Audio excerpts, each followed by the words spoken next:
Hello, my name's Burrow. I'm the Head of Agriculture and Renewable Energy for the NatWest and the Royal Bank of Scotland Group. Delighted to be here and announce the winners of the Entrepreneur of the Year Award. Entrepreneurship, enterprise, is very close to our hearts.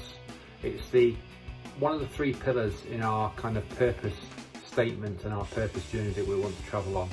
You've got enterprise, learning, climate change. So entrepreneurship is very key and close to our hearts.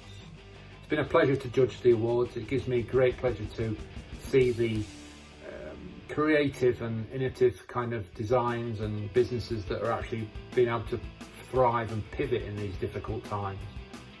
The runner-up that we felt, and again it was a unanimous decision between the three judges, was a lady called Emily Swinterton from Staffordshire and her pre-loved clothing company business. Faced with lockdown and all the issues and challenges that lockdown has faced for many people in terms of recessionary times and money is tight and hard, we felt that Emily used her initiative to try and create a little bit of a niche that served many people. So she set up a pre-loved clothing business from home.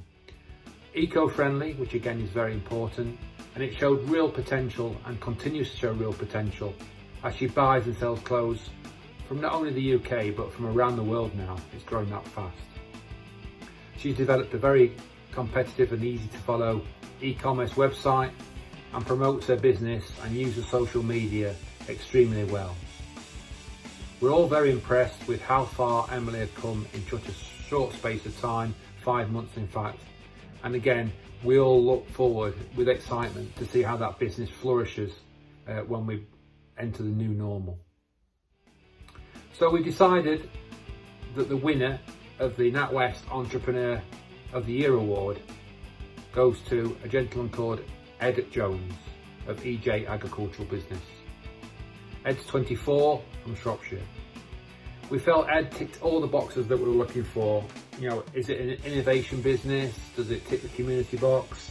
Is it creative? And from a bank kind of viewpoint, you know, has it got a successful long-term sustainable future? And we felt Ed's business did. He successfully expanded his business to offer new services and promote his work through social media again and his own particular website that he's designed and developed and continues to tweak and improve. His business has a local and regional flavour to it, focus to it, and shows real potential for the future. So the winner of the 2020 Entrepreneur of the Year Award goes to Ed Jones of EJ Agriculture. So congratulations Ed, congratulations Emily for being the runner-up, and again not forgetting Dan, Holly, Thomas and Andrew for being shortlisted. So here we are with the winner of the Entrepreneur of the Year Award, Ed Jones of NFYFC in Shropshire. So Ed, how does it feel to have won this award? It's quite impressive, really. It's I don't really, didn't really think about sort of what I'd achieved till it was sort of brought to light, really. So yeah, it's nice. It's good. I mean, you've clearly been recognised being worthy by other people, but for those that don't know what you do, can you tell us a bit about your business? How long it's been going? So I started it, I think, pretty much started it about 4 years ago now. Started off just selling firewood and driving tractors for other people. And then I bought a mobile firewood processor, to do a lot of our own firewood and then also to go out contracting with. So got quite busy with that really, and the firewood job expanded. I was still driving for other people at the time. And then I think it was 2 years ago now, bit the bullet and bought my first tractor, which was a Massey 6160. Kept that for, crikey, what would it be, 6 months, maybe 8 months. The work kept coming in, so I upgraded something a bit bigger, Case Puma 150. And ever since then, it's just taken off really. The contracting business has kept expanding.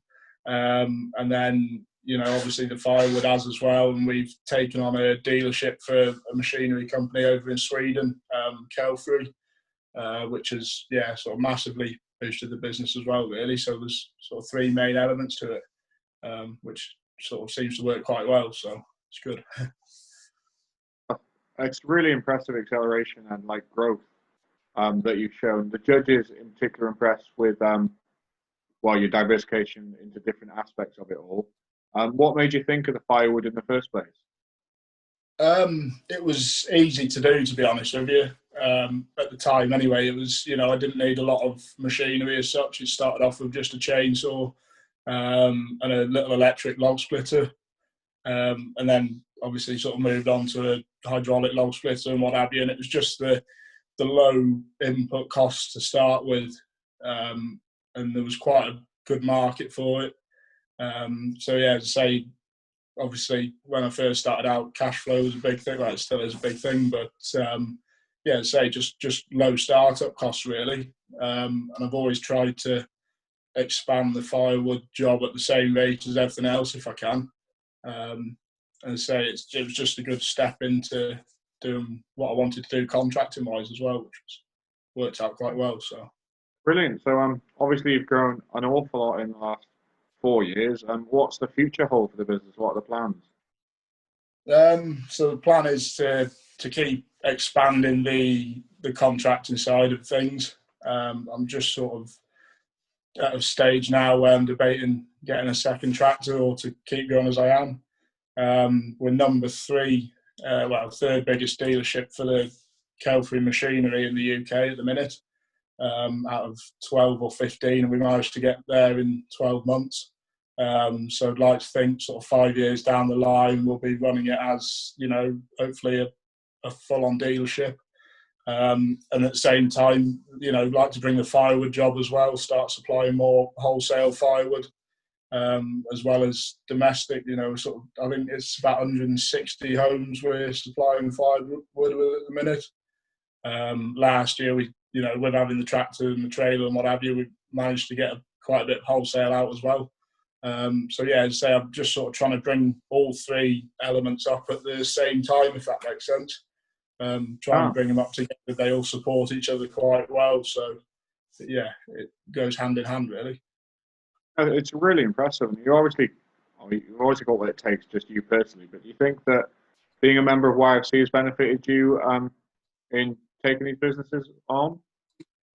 Yeah, definitely. It gave me a lot of confidence in the first place with dealing with people, and then at the same time, there's so many different people in young farmers, and they all do their own thing, and having them around you, if you ever need help or what have you, or help doing a job and things like that, you've always got someone you can contact to do it. As I say, there's contractors, farmers, you name it, in YFC, and you've got the phone number if you need a hand. So it's great to have, really.